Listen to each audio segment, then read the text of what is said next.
Hulk ভাই, Hulk ভাই, বাড়ি থেকে ফোন করেছে। হ্যালো হালকু বেটা, তোদের সন্তান হতে চলেছে। তোর স্ত্রী খুব অসুস্থ বোধ করছে, তাড়াতাড়ি বাড়ি চলে আয়। স্যার, আমার স্ত্রী প্রেগনেন্ট, আমার 1 মাসের ছুটি দরকার। 1 মাস না রে, তোর জন্য 2 মাসের ছুটি।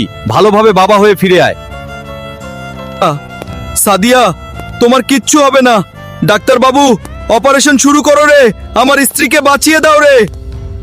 স্যার, সন্ত্রাসীরা বর্ডার ভেঙে ঢুকে পড়েছে, আপনাকে এখনই যেতে হবে।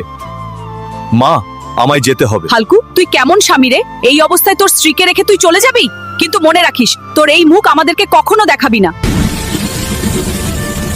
হাল্ক, সন্ত্রাসীরা আমাদের 412 নম্বর পোস্ট দখল করে নিয়েছে, সেটা তোমাকে উদ্ধার করতে হবে। চিন্তা করবেন না স্যার, আমার জীবন দিয়ে হলেও সেই পোস্ট আমি রক্ষা করব।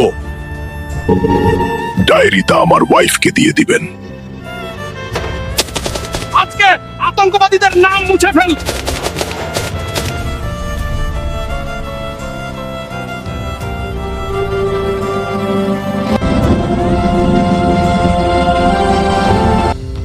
প্রিয় স্ত্রী, তুমি সবাইকে বলে দিও ভিডিওতে লাইক সাবস্ক্রাইব করার জন্য।